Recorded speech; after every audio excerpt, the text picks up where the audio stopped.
Et salut à tous, aujourd'hui on se retrouve pour la 6e partie de comment créer son bot Discord. Pour ce tutoriel, vous avez été très nombreux à me demander comment on pouvait afficher un message de jeu juste en dessous du nom de notre bot à droite du Discord. Avant ceci, je vais déjà vous montrer comment le faire avec votre propre compte. Vous devrez vous rendre dans Paramètres utilisateurs qui se trouve en bas à gauche.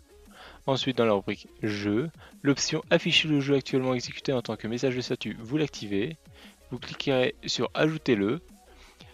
Vous sélectionnez votre programme, n'importe lequel, Add Game, et ensuite le message du jeu, donc le nom du jeu, vous le changez en votre message, n'importe lequel, donc moi je vais mettre votre message.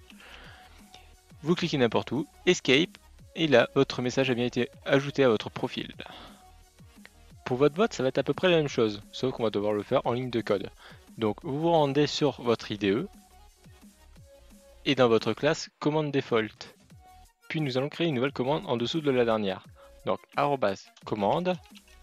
En dessous, on va commencer à faire notre méthode private void game. On va l'appeler game. Et vous ouvrez les accolades. Dans le @commande, il va nous falloir plusieurs paramètres. Le nom de la commande, name, qui sera égal à game. Il faudra faire la commande game. Ensuite, pour le type d'exécuteur, nous ne sommes pas obligés de le mettre, tout simplement car on pourra l'exécuter via le user comme via la console. Puis, nous aurons besoin de deux paramètres dans la méthode. Le premier sera la classe JDA, qu'on va appeler JDA. Vous pouvez faire CTRL-SHIFT-O pour l'importer. Et le deuxième sera un tableau de string, donc string,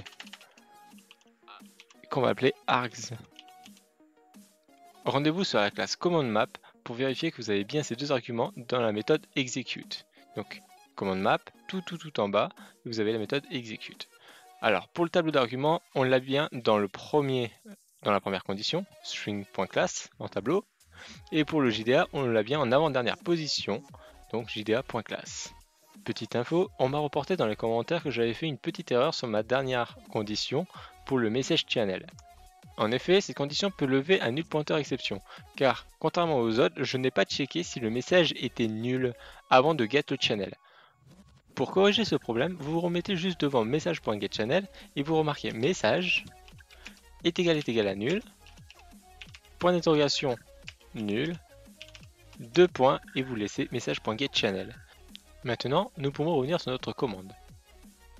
Pour commencer, nous allons devoir régénérer notre message de jeu à partir de notre tableau d'arguments.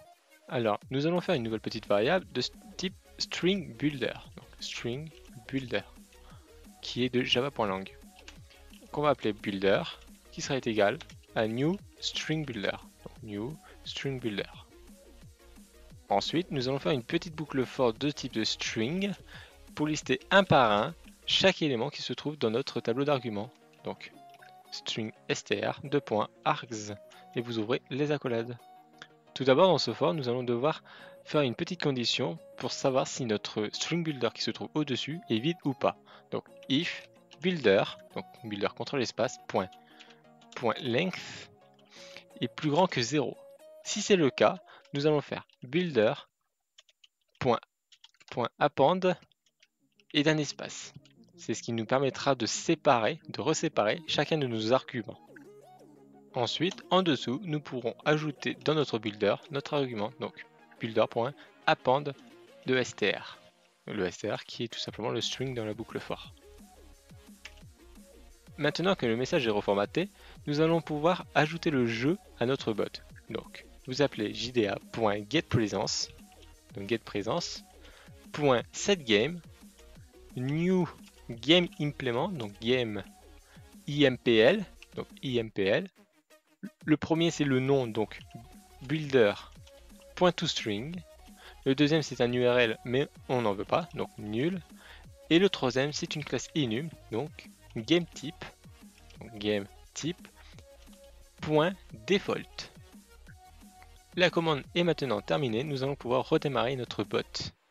Une fois votre bot démarré, on se rend sur Discord et on fait la commande egame, votre message. Donc vous mettez ce que vous souhaitez, hein. Mais moi je vais mettre votre message. Vous validez.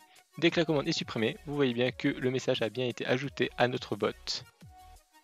Vous pouvez également vous rendre sur votre console et faire la commande game votre deuxième message. Bon, vous changez le nom à partir de là. Donc votre deuxième message. Et vous validez.